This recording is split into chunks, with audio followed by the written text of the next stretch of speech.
gravité, et il reste dans le fond. Hein. Et on se rapproche de plus en plus du sol. Voilà la trajectoire que va emprunter la sonde NIR pour se poser. Et voilà les dernières photos. Bon, et la dernière, bon, on a touché le sol, donc on voit les petits cailloux. Voilà. Donc c'était la première image qu'on avait de la surface d'un astéroïde. Alors, ma mission favorite, c'est celle-là. C'est Banzai, là, oui, Hayabusa, la mission, elle s'appelle Hayabusa, et on s'est posé sur un astéroïde, un tout petit astéroïde, qui s'appelle Itokawa, 500 mètres, en gros 500 mètres de diamètre, situé à 300 millions de kilomètres. Eh, dites les enfants, faut viser 500 mètres à 300 millions de kilomètres. Hein. Oh! Et c'est les Japs qui l'ont fait, une petite mission presque sans fric, hein, vraiment low cost, et ils y sont arrivés.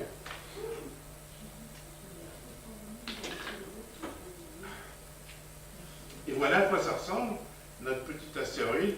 On dirait deux patates collées. On pense d'ailleurs qu'il est formé de deux parties. Vous voyez, 500 mètres, hein, c'est pas grand, c'est quoi? C'est un terrain de terrain de football, un truc comme ça. Vous voyez? Donc on a filmé sous toutes les coutures.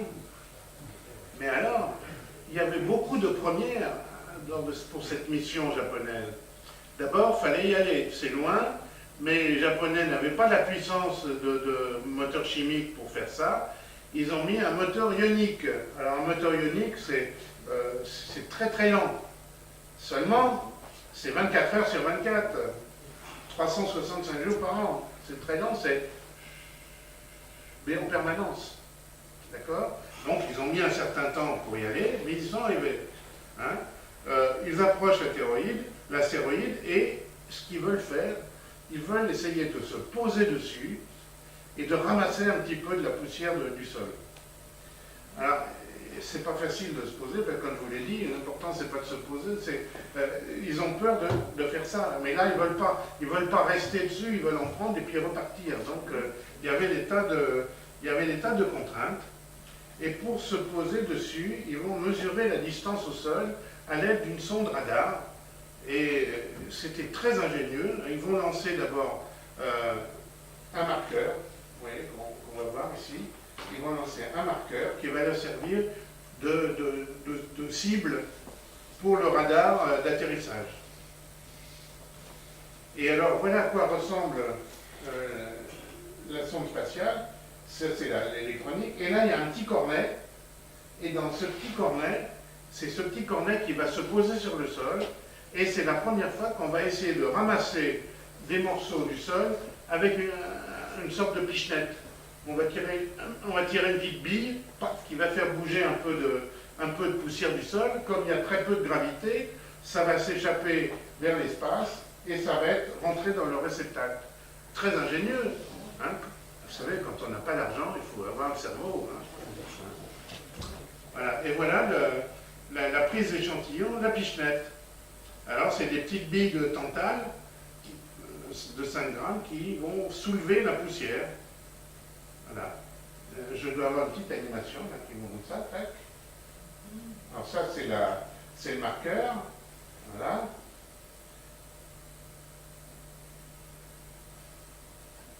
Voilà, avec ce marqueur, ils vont mesurer la distance exacte au sol. Hein. Là, ils ont lancé aussi 2 petits robots d'études, mais ça n'a pas fonctionné. Je crois qu'ils sont partis dans l'espace. Et voilà. Ils se posent, enfin, si j'ose dire, il se pose, tac, juste. Il a donné un coup de pichenette. Alors on va voir en détail. Il va lancer une petite bille qui va soulever la poussière et ça va aller dans un réceptacle. Et bien entendu, ce réceptacle, on va essayer de le récupérer sur Terre. Hein, c'est ça l'astuce. Hein. Bravo les Japs. Hein. Voilà à quoi ressemble cet astéroïde. Hein. Personne n'a parlé de ça à la télé. C'est un vrai scandale. Justement, je me suis permis de copier la pub de la Clio, je crois que c'est ça. Mais que voici donc aux grandes sondes, bien entendu. Voilà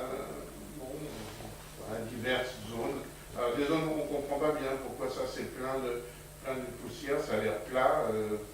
Bon, il y a une tas de questions posées. Regardez celle-là, chez les belles, on voit l'ombre de la sonde. Voilà une photo du sol, en couleur. Alors, bon, pour être honnête, ils ont eu beaucoup de problèmes pour repartir. Ils ont perdu la carte Michelin de retour. Ils ne savaient plus comment rentrer. Donc, ils ont eu le JPL, les Américains les ont aidés à se remettre sur la route, à reprogrammer la voie de retour. Et si bien qu'ils sont revenus, la sonde s'est mise en orbite en 2005, mais ils sont revenus en 2010. Et ils ont récupéré la capsule. Ça, c'est la sonde qui se désintègre dans l'atmosphère. Ils ont récupéré la capsule au sol. Et voilà. Et il y avait des microgrammes du sol de l'astéroïde dans la capsule. Formidable. Ça c'est une aventure. Hein. Alors, ils sont tellement contents, déjà, qu'ils vont préparer une deuxième mission, Hayabusa numéro 2, l'année prochaine, je crois. Alors, New Horizon, on va oublier ça. Je passe un peu plus vite, excusez-moi. On va lancer une sonde autour de Pluton. Évidemment, comme c'est très loin, il va falloir des générateurs isotopiques. Et alors là, un petit clin d'œil à la France. Quand même, ils n'ont pas pu faire autrement. Les Américains visaient le 4 juillet 2015. Pas de chance, ce sera le 14 juillet. Oui, parce qu'il doit de la mécanique. Voilà à quoi ça ressemble. Bon, je vais un peu vite. Alors, on pouvait envoyer son nom vers Pluton. Je suis très content d'avoir pu envoyer mon nom vers Pluton. Voilà. Alors, je passe ça. Alors, ça, c'est intéressant. C'est une mission toujours en cours, américaine, qui a pour but d'étudier les astéroïdes. Après, une ronde, c'est-à-dire l'aube en anglais, en français, pardon. Et donc, ils vont se mettre en orbite autour de Cérès et Vesta. Alors, on passe d'abord pour voir Vesta. Vesta, c'est pas le plus gros des astéroïdes, mais il fait quand même 500 km de diamètre. Hein. Et on se met en orbite autour de Vesta. Et voilà, Vesta, donc c'est quand même une grosse bête, vous voyez, par rapport à l'UTCA qu'on voyait tout à l'heure. Donc ça, en gros, ça fait 500 km. Voilà. Qu'est-ce qu'on voit? Oui, il n'y a pas de secret, hein, des cratères. Hein.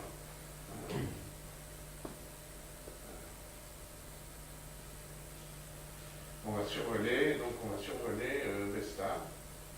Alors on ne comprend pas bien ça, il y a deux grandes traînées là. On pense qu'il y a eu un grand choc à un moment donné de Vesta avec un autre astéroïde. Alors ça, c'est pas une animation, hein, c'est des vraies photos de Vesta prises par Down.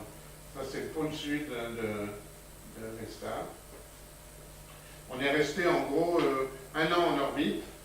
On a fait varier la distance au sol, hein, donc on a fait toutes les photos qu'il faut. Et il y a un an et demi, on a quitté Vesta pour rejoindre Cérès. Et on va se mettre en orbite autour de Cérès dans un an et demi, quelque chose comme ça. C'est joli, hein?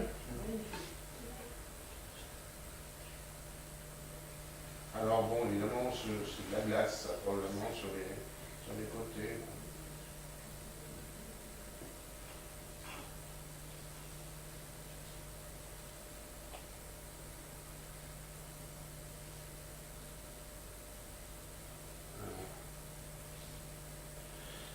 Voilà.